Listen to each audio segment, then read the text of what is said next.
yeratangeka uramwibonera kanda chakugira musha. Mbega ubari murara ya mbere canke murara ya kabiri? Sa mugabira.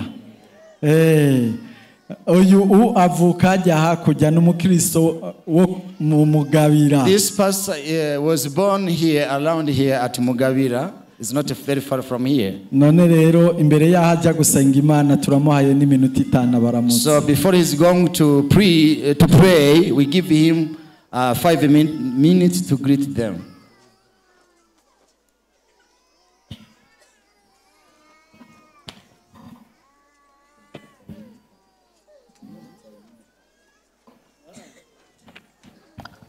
Kuri programme handitse 10 none narimvuze 5 aturaraba programme neza. Merci.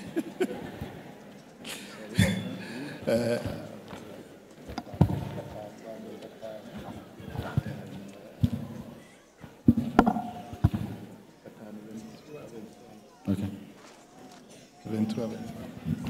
Ego nagomba ubwa mbere ndabashimire kwikaza muduhaye pastor. First of all, I want to thank you for receiving me here. Ndagomba kandi kubakeza. I want also to congratulate you. Naheruka hano atabintu byinshi byuzuranye ngaho hirya. When I came here, there were not these things, good things I can see today. Nona nabonye ari hasa nkaho ari mu Buraya. And now when you look at these good things, you can think that it is in Europe. Ndazi ko abapentekote tutemererwa kesh gukoma amashi. Yeah, sometimes Pentecostals we are not allowed to clap our hands. Munyemereye. But if you allow, we accept. No saba twese rishengero. I can ask all everyone who is here Dukomera amashi abaturongoye. to clap their hands for these leaders, good leaders we have. Hanyuma dukomera amashi natwe. And also we clap our hands because we have did good things. There are some who didn't do that. Perhaps they don't understand the language. I ask you to clap the hand even if you are Pentecostals. What does it mean?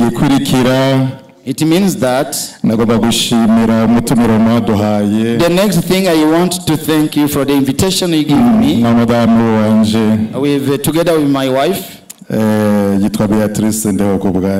name is Beatrice Ndihokubwayo.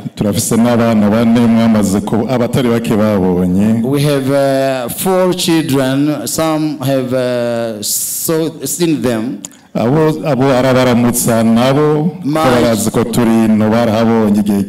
My children sent you greetings because they have been here. So now I got a great joy to be here in this office. And I was also very happy to be in among other pastors. I have been taught many things. But sometimes I got a question when I am in this day, like these days. Sometimes I ask myself, we heard many things. How are we going to put into practice? And another thing more. In the last hour, in the morning we were asking, all of you we were asking so that the fire of God come at anyone who is here. Me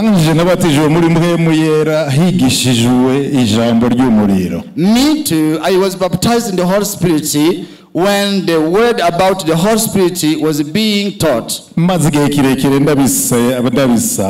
that in those days I was praying many days for these things to be baptized in the Holy Spirit.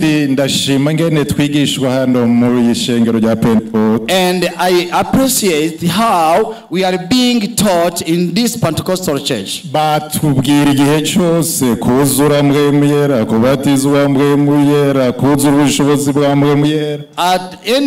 Anyone who is preaching about baptizing in the Holy Spirit, filled with the power from God. They taught about the fire of the Holy Spirit. Let me tell you something which is in my heart. And what I understand, what I hear now, what I feel now, there is a sorrow in many persons. But I believe that we have been baptized in the Holy Spirit, so that we believe that the sorrow is now over, and we are going to so that the sounds are being heard all over the world. Because remind us so that God can change. So that those sounds, those voices which are around the world, because we have prayed for the Holy Spirit, we have been praying for the Holy Spirit, that where those voices were called, and we are going to pass and those, so that we've been filled by the Holy Spirit, and we are going to pass in through those ways, being filled by the Holy Spirit. Now I say this because I'm at home, but those we together,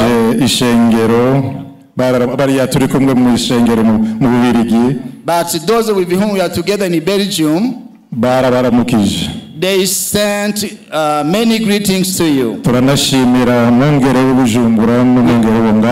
We also thank senior pastor of Bujumbura Church and the senior pastor of KAYOGORO Church and the general secretary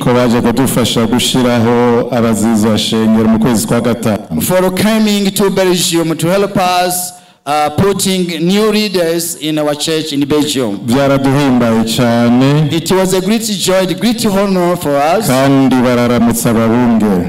now they sent greetings to the seniors pastors and the older church.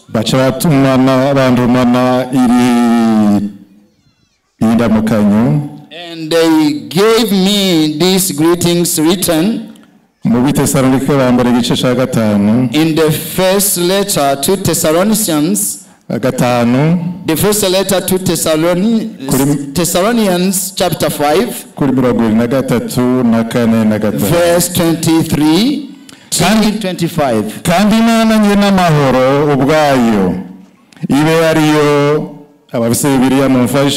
Those who have Bible, can you help me?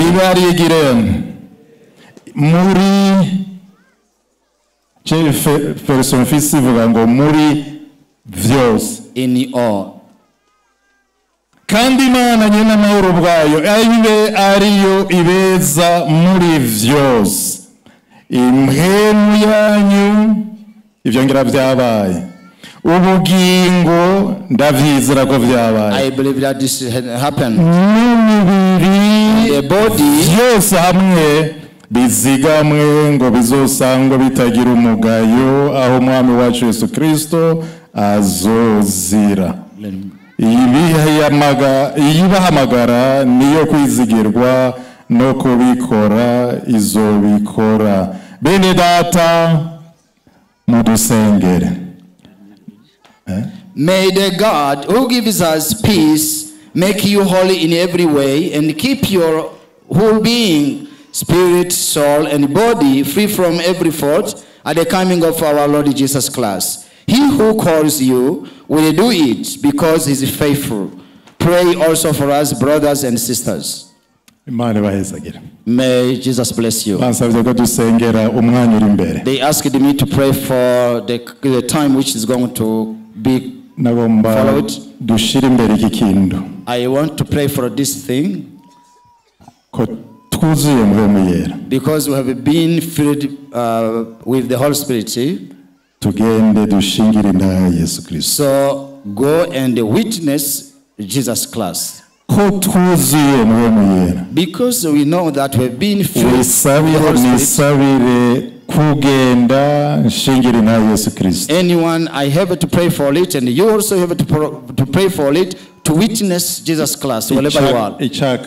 Number 2, we have to pray for us so that to remain in Jesus Christ.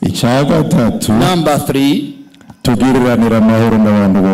have peace one another. And then sanctify,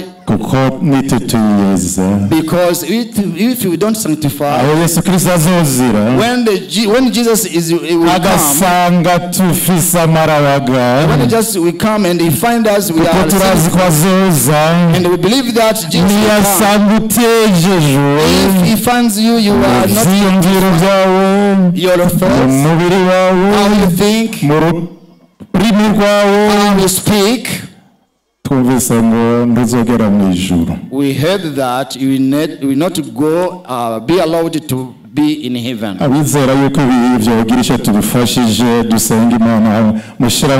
Raise your hand in order to pray for us. Those who believe that we need these things.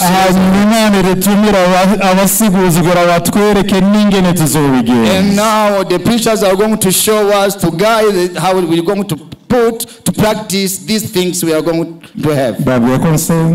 They have been told, they told me to pray.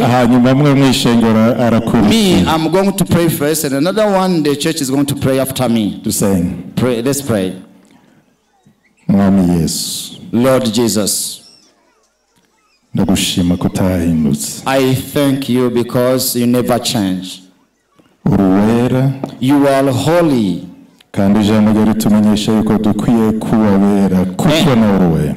your word, the scripture tells us that we have to be clean as you are. The all things you gathered here, those who are very young, those who are somehow old, all servants of God, those who are leading us, we ask you, Jesus.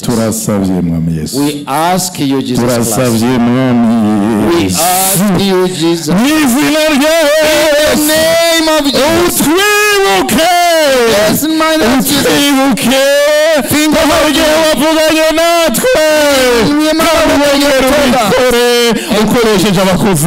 Able to use the teachers. We need this. We need this.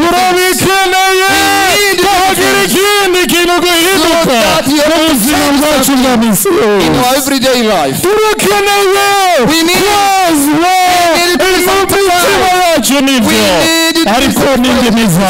and also our tongues. I know that things are not hidden in your eyes. We want to see you. And we know that you want, so that we have to be your witnesses, to witness whatever you are. All people are going to preach and speak as you want through them. In the name of Jesus, our Savior. Amen.